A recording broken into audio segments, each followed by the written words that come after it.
നാരായണ നാരായണ നാരായണ നാരായണ നാരായണ നാരായണ നാരായണ നാരായണ നാരായണ നാരായണ നാരായണ നാരായണ നാരായണ നാരായണ നാരായണ നാരായണ നാരായണ നാരായണ നാരായണ നാരായണ.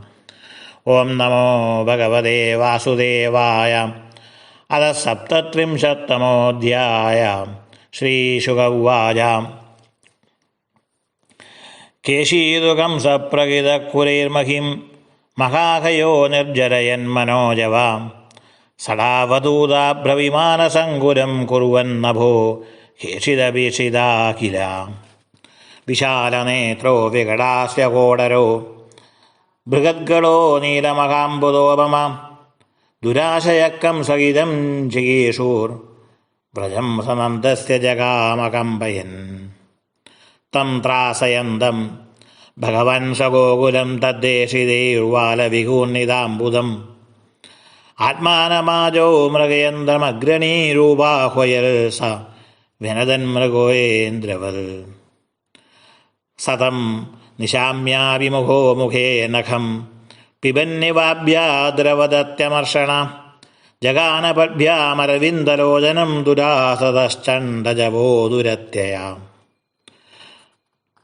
തദ്വഞ്ജയിത്വാ തമദോക്ഷജോരുഷാ പ്രഗൃഹ്യദോർഭ്യം പരിവിദ്യപാതയോഃ സാവജ്ഞമുത്സൃജ്യ ധനുശ്ശതാന്തരേ യഥോരഗം താക്ഷ്യസുതോ വ്യവസ്ഥിത.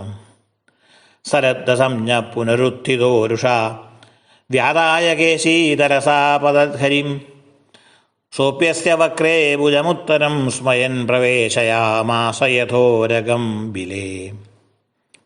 ദന്താനിഭേതുർഭഗവദ്ഭുജസ്പൃശം തേ കേശിനം സപ്തമയം സ്പൃശോ യഥാ ബാഹുശ്ച തദ്ദേകഗതോ മഹാത്മനോ യഥാമയ സംവവൃതേ ഉപേക്ഷിത. സമേധമാനേന സ കൃഷ്ണബാഹുനാ നിരുദ്ധവായുശ്ചരണാംശ വിക്ഷിപൻ പ്രസ്വിന്നിഗാത്ര പരിവൃത്തലോചനപ്പപാതലേണ്ഡം വിസൃജൻ ക്ഷിതൗ വ്യസൂ. തദ്ദേകത കർക്കിടകാപലോപമൽ വ്യസോരപാകർഷ്യ ഭുജം മഹാഭുജ അവിസ്മിതോ യത്നകഥാരിരുസ്മയൈ പ്രസൂനവർഷേ ദിവിഷദ്ഭിരീഡിത. ദേവശ്രീരുപസംഗമ്യ ഭാഗവതപ്രവരോ നൃപ കൃഷ്ണമക്ലിഷ്ടകർമാണം രഹസ്യോ തദഭാഷത. കൃഷ്ണ കൃഷ്ണ പ്രമേയാത്മൻ യോഗേശ ജഗദീശ്വര വാസുദേവാഖിലാവാസ സാത്വതാം പ്രവര പ്രഭോ. ത്വമാത്മാ സർവഭൂതാനാം ഏകോ ജ്യോതിർവൈദസാം ഗൂഢോ ഗുഹാശയ സാക്ഷി മഹാപുരുഷൈശ്വര. ആത്മാനാത്മാശ്രയപൂർവം മായയാ സസൃജേ ഗുണാൻ തൈരിദം സത്യസങ്കൽപ്പ സൃജസ്യ വദീശ്വര. സത്വം ഭൂതരഭൂതാനാം ദൈത്യപ്രമഥരക്ഷസാം അവതീർണോ വിനാശായ സേതൂനാം രക്ഷണായ ച. ദിഷ്ട്യാദേ നിഹിതോ ദൈത്യോ ലീലായായം ഹയാകൃതി യസ്യ കേശിതസംസ്ത്രസ്ത്രാ സ്ത്യജന്ത്യനിമിഷാദിവം. ചാണൂരം മുഷ്ടികം ചൈവ മല്ലാനന്യാംശഹസ്തിനം കംസം ജനഹിതം രാക്ഷേ പരശ്വോ ഹനിതേ വിഭോ. തസ്യാനുശങ്കയവനം മുരാണാം നരകസ്യ ച പാരിജാതാപകരണമിന്ദ്രസ്യ ച പരാജയം ഉദ്വാഹം വീരകന്യാനാം വീരശുൽക്കാദിലക്ഷണം മൃഗസ്യ മോക്ഷണം പാപാൽ ദ്വാരകായാം ജഗൽപദേ. സമന്തകസ്യ ച മണേരാധാനം സഹഭാര്യയാ മൃതപുത്രപ്രധാനം ച ബ്രാഹ്മണസ്യ സ്വധാമതാം പൗണ്ഡ്രകസ്യ വധം പശ്ചാത് കാശിപുര്യാ ച ദീവനം ദന്തവക്രസ്യ നിധനം ചൈദ്യസ്യ ച മഹാക്രതോ.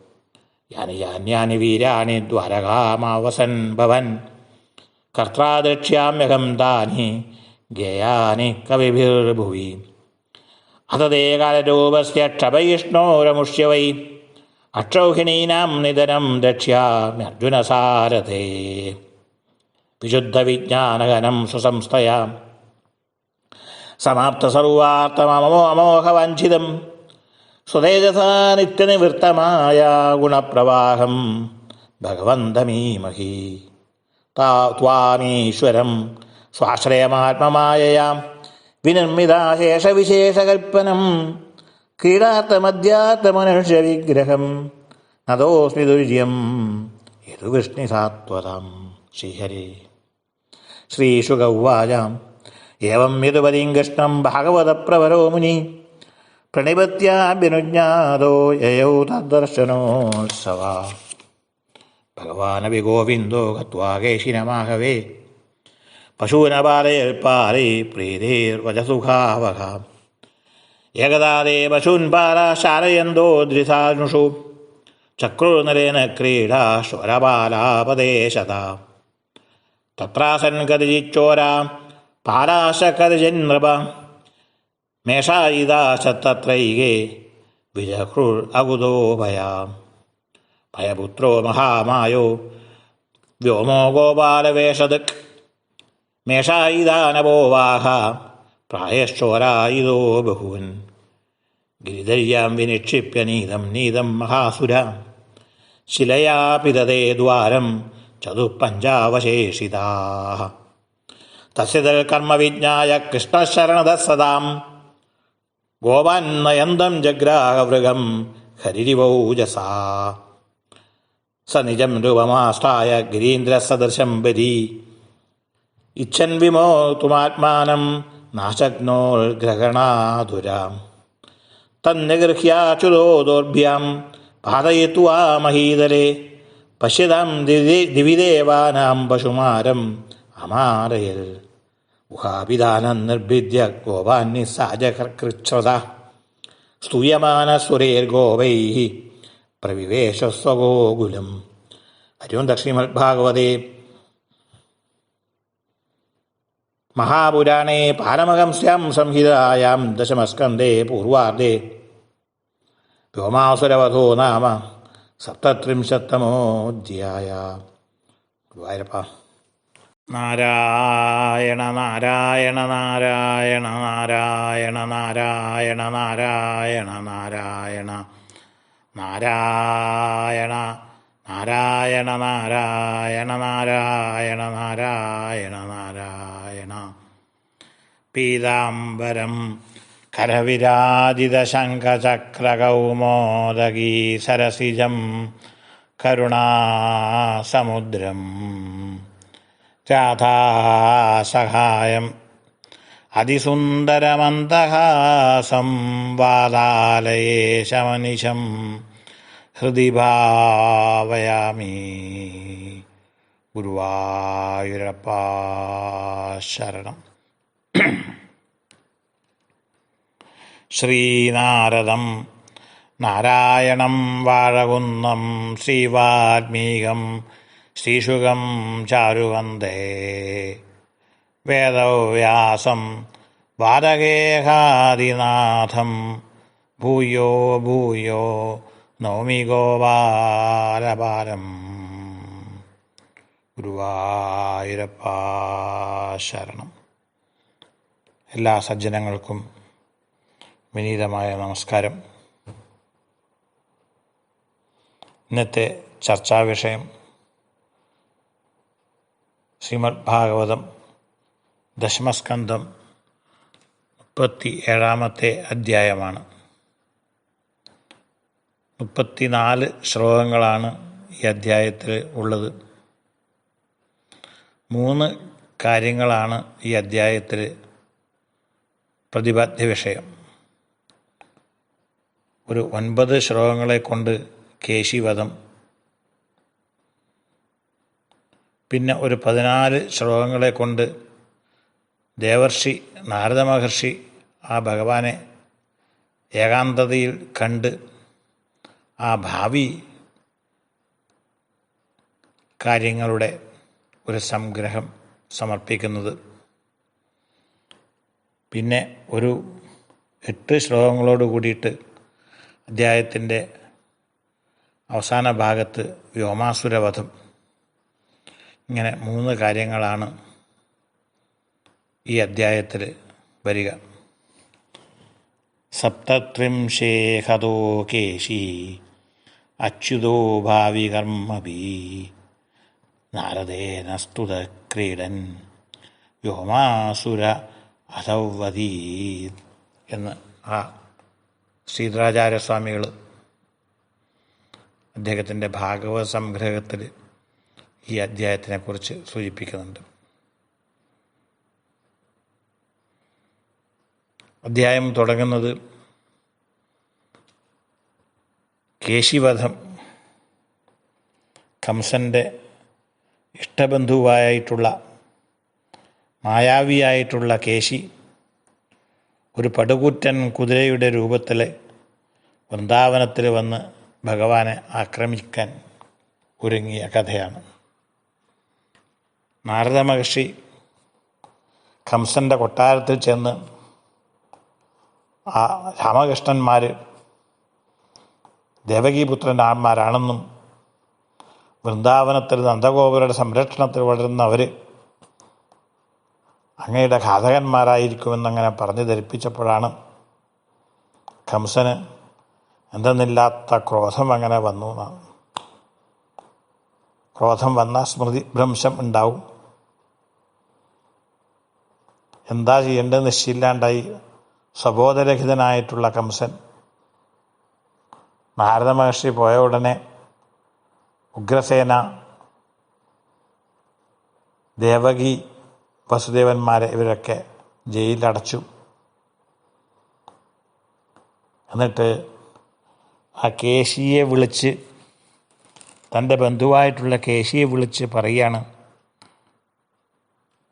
പ്രതിയാതേതു ദേവർഷൗ കംസ ആഭാഷ്യ കേശിനം പ്രേഷയാമാസഹന്യേതാം ഭവതാ രാമകേശൗ.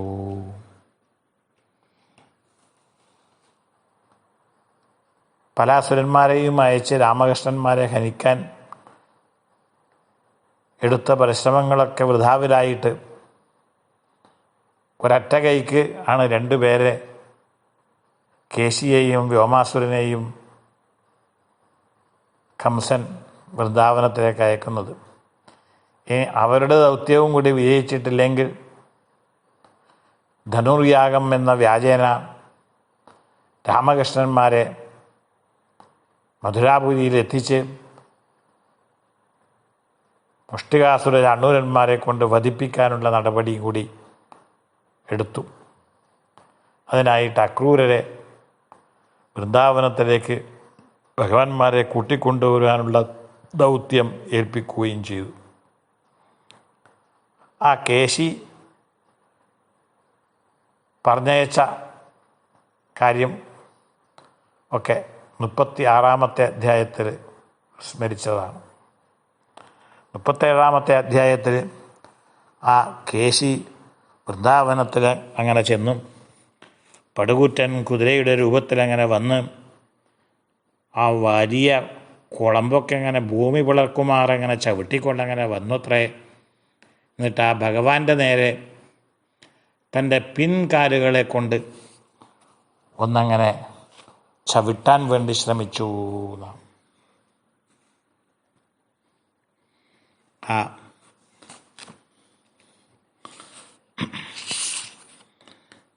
കേശി മനസ്സിലെങ്ങനെ വിചാരിച്ചു എന്നാണ് നാരായണീയത്തിൽ ഭട്ടപാദരിങ്ങനെ സ്മരിക്കുന്നുണ്ട്. താക്ഷ്യാർപ്പിതാം ഘ്രേസ്തവ താക്ഷ്യേഷ ചിക്ഷേവ വക്ഷോപി നാമപാദം ഭൃഗോപദാഘാതകഥാം നിശമ്യ സ്വേനാഭിശക്യം തദിതീവമോഹൽ. ആ ഭൃഗുമഹർഷി പണ്ട് ഭഗവാനെ ചവിട്ടി. ആ ചവിട്ടടയാളം ശ്രീവത്സം എന്ന ആ മുദ്രരൂപേണ ഭഗവാൻ തിരുമാറിലങ്ങനെ അണിഞ്ഞ് നടക്കുന്നുണ്ട്. ഭൃഗുവിനെ ചവിട്ടാമെങ്കിൽ എനിക്കും ഒരു കൈ നോക്കിക്കൂടെ എന്നുള്ള മട്ടിലാണത്രേ കാലുകൊണ്ട് ഈ ദുഷ്ടൻ ഭഗവാനെ ചവിട്ടാനോങ്ങി. ഭഗവാൻ മാറി നിന്ന് ചവിട്ടുകൊള്ളാതെ ആ ഏതൊരു കാലുകൾ കൊണ്ടാണോ ചവിട്ടാൻ ശ്രമിച്ചത്, ആ പിൻകാലുകൾ രണ്ടും കൂട്ടിപ്പിടിച്ച് തലക്കു മുകളിൽ വെച്ചങ്ങനെ ചുഴറ്റിയിട്ട് അങ്ങ് വലിച്ച് ദൂരെ എറിയുകയും ചെയ്തു എന്ന് ഭാഗവത്തിൽ കാണാം. ആ ഏറിൻ്റെ ശക്തിയിൽ ആ ദുഷ്ടനായിട്ടുള്ള കേശി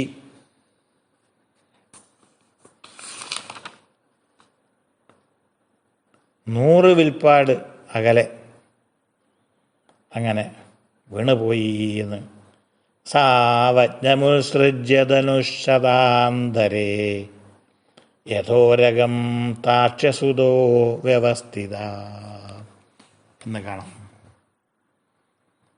ശ്രീമന്നാരായണീയത്തിലാണെങ്കിൽ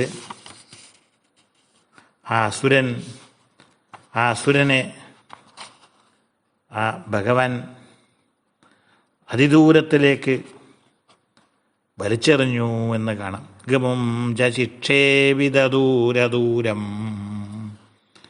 അങ്ങനെ എറിഞ്ഞപ്പോൾ ആ കേശി 100 വിൽപ്പാടകലെ പോയി അങ്ങനെ വീണു.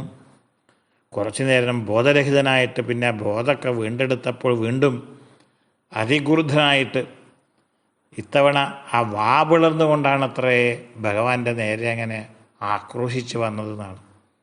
ഭഗവാനാണെങ്കിലോ സ്വല്പം പോലും ഭയമില്ലാതെ ആ നിന്നിടത്ത് തന്നെ അവിടെ ഇങ്ങനെ നിന്ന് ആ ക്രൂരനായിട്ടുള്ള ആ ദുർബുദ്ധിയായിട്ടുള്ള കേശി ഭഗവാന്റെ അടുത്തേക്ക് അങ്ങ് വന്നപ്പോൾ ആ ഭഗവാന്റെ തൃക്കൈ ഇടത്ത് കൈയാണ് അങ്ങനെ ആ കുതിരയുടെ വായിലേക്ക് അങ്ങനെ വെച്ച് കൊടുത്തു എന്നാണ്. അവിടെ അങ്ങനെ വെച്ച് കൊടുത്തപ്പോൾ സമേധമാനേന സകൃഷ്ണബാഹുന നിരുദ്ധവായുശ്ചരണാംശവിക്ഷിപൻ പ്രസ്വിന്നഗാത്രപരിവൃത്തലോചനപവാതലേണ്ടൻ വിസർജൻ ക്ഷിതൗ വ്യസോ. ആ കയ്യങ്ങനെ വലുതായി വന്ന് പ്രാണവായുവിന് സഞ്ചരിക്കാൻ പറ്റാതെ ആ ദുഷ്ടനായിട്ടുള്ള കേശി വേർത്ത് മഹാത്സ്യപ്പെട്ട് വീണ് അന്ത്യശ്വാസം വലിക്കുകയും ചെയ്തു എന്നങ്ങനെ കാണാം. ഇവിടെ അതിസുന്ദരമായിട്ട് ആ ഭട്ടപാദർ ശ്രീമന്നാരായണത്തിൽ പറയാണ്, ഹേ ഗുരുവായൂരപ്പ, അങ്ങ് ഒരു പുതിയ സമ്പ്രദായത്തിലൊരു അശ്വമേധം നടത്തി എന്നാണ്. ആരംഭമാത്രേണ പശോസുരാണാം പ്രസാദകേ നൂന ഇവാശ്വമേധേ കൃതേ ത്വയാ ഹർഷവശാസുരേന്ദ്ര സ്ത്വാം തുഷ്ടവു കേശവനാമധേയം. ആ ഭഗവാൻ ചുളുവിൽ ഒരു അശ്വമേധയാഗം ഭക്തന്മാരെ കൊണ്ട് ഭഗവാൻ അശ്വമേധയാഗം നടത്തിച്ചിട്ടുണ്ട്. യുധിഷ്ഠിര മഹാരാജാവിനെ പോലുള്ള ഭക്തന്മാർക്ക് ഭക്തവത്സലനായിട്ടുള്ള ഭഗവാൻ അശ്വമേധയാഗം നടത്തിച്ചു കൊടുത്തു. ഇവിടെ സ്വയം ഒരു അശ്വമേധയാഗം ആ കേശി എന്ന കുതിരയെ ഹനിച്ച് ഭഗവാൻ നടത്തി എന്നങ്ങനെ ആ നാരായണീയത്തിലങ്ങനെ കാണാം. കൃതേ ത്വയാ ഹർഷവശാ സുരേന്ദ്ര ത്വാം തുഷ്ടവു കേശവനാമധേയം. കേശിയെ വധിച്ചതുകൊണ്ട് ആ ഭഗവാന് കേശവ എന്നുള്ള നാമധേയം എന്ന് ഭാഗവത്തിൽ ഈ ഭാഗം കാണുന്നില്ലെങ്കിലും ഹരിവംശത്തിൽ പ്രത്യേകിച്ച് എടുത്തു പറഞ്ഞതായിട്ട് കാണാം. ഈ കേശിവധത്തിന് ശേഷമാണ്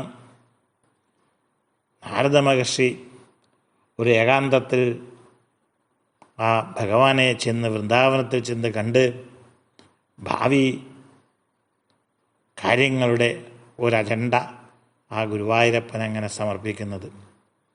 ആ കംസവധം, അതുപോലെ തന്നെ ആ ദ്വാരകാനിർമ്മാണം, ആ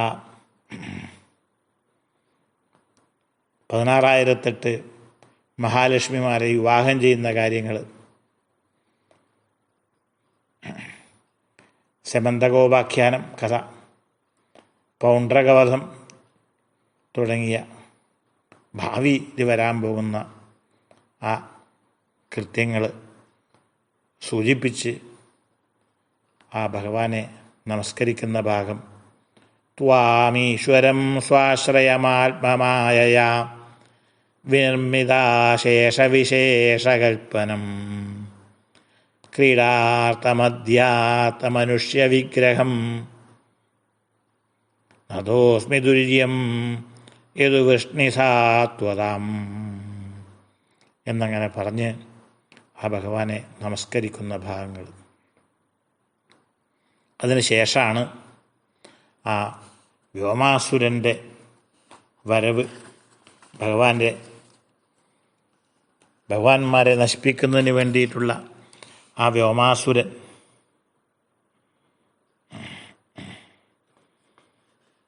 മയപുത്രനാണത്രേ ഈ വ്യോമാസുരൻ. മായാവിയാണ്. ഒരു ഗോപാലൻ്റെ വേഷത്തിലാണ് വൃന്ദാവനത്തിൽ വന്നത് എന്നാണ്. ഭഗവാന്മാരും ഗോപന്മാരൊക്കെ കൂടി അന്നത്തെ ദിവസവും പശുവിനെ മേയ്ക്കാൻ അങ്ങനെ പോയി. ആ സമയത്ത് ഓരോരോ കളികളിലങ്ങനെ ഏർപ്പെട്ടു. അന്നത്തെ ദിവസം ഏർപ്പെട്ട കളി, കുറേ കുട്ടികൾ ആടുകളായിട്ടങ്ങനെ അഭിനയിക്കുക, കുറച്ച് പേര് ഈ ആടുകളെ കക്കുന്ന കള്ളന്മാരായിട്ട് നടിക്കുക. എന്നിട്ട് ഈ ഗോപക്കുട്ടികൾ ആടുകളായിട്ട് അഭിനയിക്കുന്ന ഗോപക്കുട്ടികളെ പിടിച്ച് കൊണ്ടുപോവുക. മറ്റുള്ള ഗോപന്മാർ ഈ കൊണ്ടുപോയ ആളുകളെ പിടിച്ചു കൊണ്ടുവന്ന് ഗോപന്മാരെ പിടിച്ചു കൊണ്ടുവരിക. ഇങ്ങനെയുള്ള ഒരു കള്ളനും പോലീസെന്നോ ഒളിച്ചു കളിയെന്നോ എന്താ പറയാൻ നിശ്ചയില്ല, അങ്ങനെയുള്ളൊരു കളിയിലങ്ങനെ ഏർപ്പെട്ടു. ഈ തക്കം നോക്കിയിട്ടാണത്രേ മായാവിയായിട്ടുള്ള വ്യോമാസുരൻ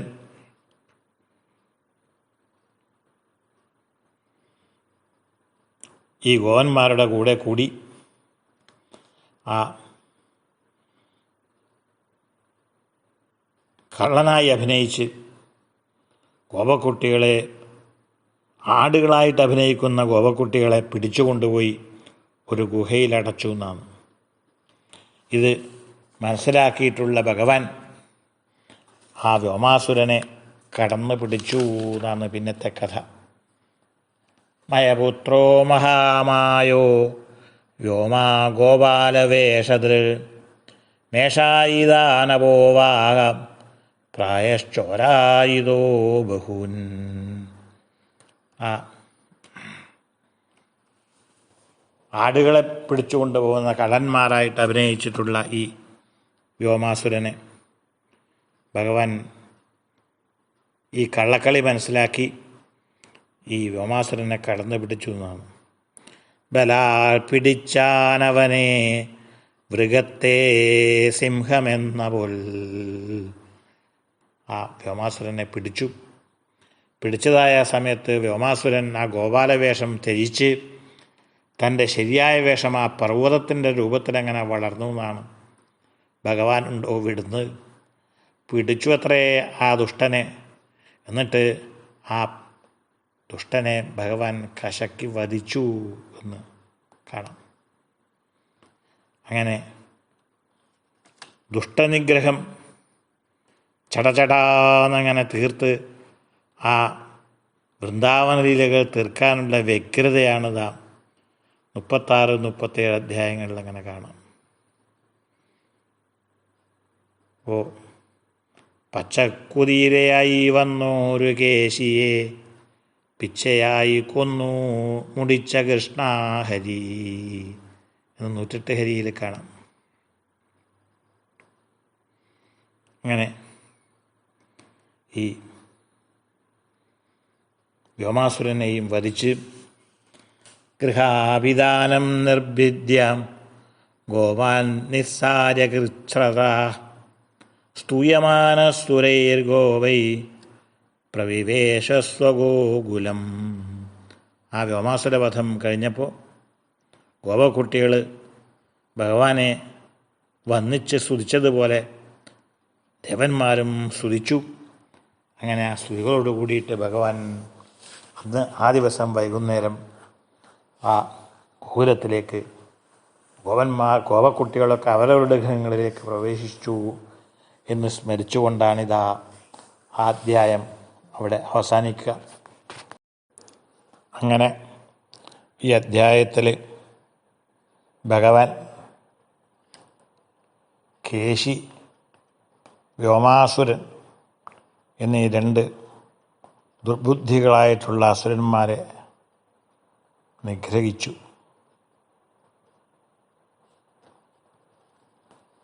ആ ഗർഗമഹർഷിയുടെ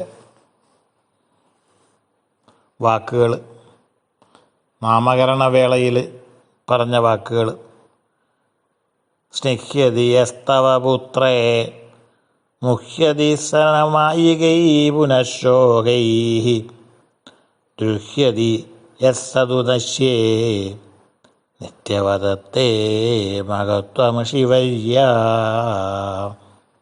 ആരാണോ ഈ ഉണ്ണിയെ സ്നേഹിക്കുന്നത് അവർക്ക് സർവൈശ്വര്യങ്ങളും അങ്ങനെ കോരിവാരി കൊടുത്ത് സംസാരസാഗരത്തിൽ നിന്ന് കടത്തിവിടുന്ന ഒരു സമ്പ്രദായം.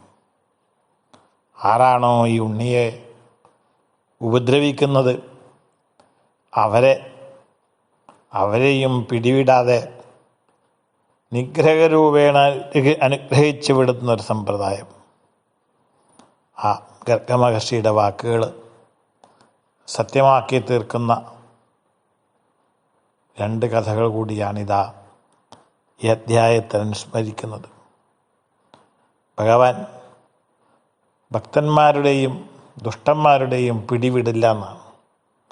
ഭക്തന്മാർക്ക് സർവൈശ്വര്യങ്ങളും കൊടുത്തുകൊണ്ടേയിരിക്കാൻ വേണ്ടിയിട്ടുള്ളൊരു പിടി. അതുകൊണ്ടാണ് ധരിക്കുകിൽ വേണ്ടെന്നായി തോന്നിയിടിലും ത്യജിക്കുവാൻ ഞെരുക്കമുണ്ടാക്കി തീർക്കും കല്ലു വേണമോ. ഭക്തശിരോമണി പാടുവാനുള്ള കാരണം ആ നീലക്കല്ലിനെ എപ്പോഴും സ്മരിക്കുന്നവരെ പിടിവിടാതെ അനുഗ്രഹിക്കുന്ന ഒരു സമ്പ്രദായം. ഭഗവാൻ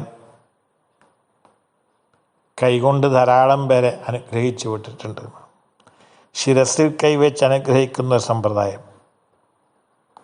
കാലുകൊണ്ട് ഭഗവാൻ ആ കാളിയൻ്റെ ശിരസിലെങ്ങനെ ചവിട്ടി നൃത്തമാടിക്കൊണ്ടിട്ടുള്ളൊരു അനുഗ്രഹം. സാക്ഷാൽ മഹാബലി തമ്പുരാനെ ശിരസിൽ സ്പർശിക്കാതെ കാലുകൊണ്ടുള്ളൊരു അനുഗ്രഹം. എന്നാൽ ഇവിടെ കേശിക്ക് ആ വായിൽ കൈവച്ചുകൊണ്ടുള്ളൊരനുഗ്രഹം. ഈ ഒരു നൂതന സമ്പ്രദായം അതിൽ കൈ വായിൽ വെച്ച് അനുഗ്രഹിക്കുന്ന ഒരു സമ്പ്രദായം അത് കേശിക്ക് മാത്രമേ ലഭിച്ചിട്ടുള്ളൂ എന്നാണ് അനുസ്മരിക്കുക. അങ്ങനെയുള്ള രസകരമായ സന്ദർഭം കൂടി ഈ അധ്യായത്തിൽ ഉൾക്കൊള്ളിച്ചിട്ടുണ്ട്. ഈ അധ്യായത്തോടുകൂടി ഭഗവാൻ ആ വൃന്ദാവന ലീലകൾ അങ്ങനെ സമാപ്തിയാക്കി അക്രൂരരുടെ ആഗമനം പ്രതീക്ഷിച്ച് ഇരിക്കുകയാണ്. ആ മധുരാലീലകൾ ആരംഭിക്കുന്നതിന് വേണ്ടിയിട്ട് അക്രൂരാഗമനം പശ്ചാൽ പ്രസ്ഥാനം രാമകൃഷ്ണയോ. രാമകൃഷ്ണന്മാർ കംസൻ്റെ സന്ദേശവുമായി വന്ന അക്രൂരരുടെ തേരിൽ കയറി മധുരാപുരിയിലേക്ക് പോയി മധുരാലീലകളെങ്ങനെ ആടുന്നതിനുള്ള കഥകളാണ് വരുന്ന അധ്യായങ്ങളിൽ കാണുവാൻ കഴിയുക. ഭക്തശിരോമണി വാഴകുന്നം ഗുരുനാഥൻ 37-ാമത്തെ അധ്യായത്തെ സംഗ്രഹിച്ചത് കംസപ്രാണനുതുല്യനാം വൃഷനയെന്നോണം ഭവാൻ കേശിയെ കൊന്ന കംസനു ജീവനറ്റ നിലതൻ നന്നായണച്ചിട്ടുടൻ ആ വ്യോമാസുരനെ തുലച്ചു വിപന ക്രീഡാവിരാമേച്ഛയോ അക്രൂരാഗതി പാർക്കയായി ഗുരുപുരി സന്മന്ദിരാധീശ്വര. അക്രൂരൻ്റെ ആഗമനവും പ്രതീക്ഷിച്ച് നന്ദഗോപരുടെ ഗൃഹത്തിൽ കഴിയുന്ന ആ ഭഗവാന്റെ പഴകുന്നം ഗുരുനാഥൻ്റെ അതിമനോഹരമായ ഭാവനാവിലാസം അതും കൂടി സ്മരിച്ചുകൊണ്ട് ഈ അധ്യായം നമുക്ക് ഭഗവാന്റെ തൃപ്പാദങ്ങളിൽ സമർപ്പിക്കാം. ആ മധുരാലീലകൾ ഇനി വരാൻ പോകുന്ന അധ്യായങ്ങളിൽ നമുക്ക് കാണാം. സർവത്ര ഗോവിന്ദനാമസങ്കീർത്തനം ഗോവിന്ദ ഗോവിന്ദ. നാരായണ നാരായണ നാരായണ നാരായണ നാരായണ നാരായണ നാരായണ നാരായണ. ഗുരുവായൂരപ്പാ സന്തോഷിക്കണേ, സന്തോഷിക്കണേ.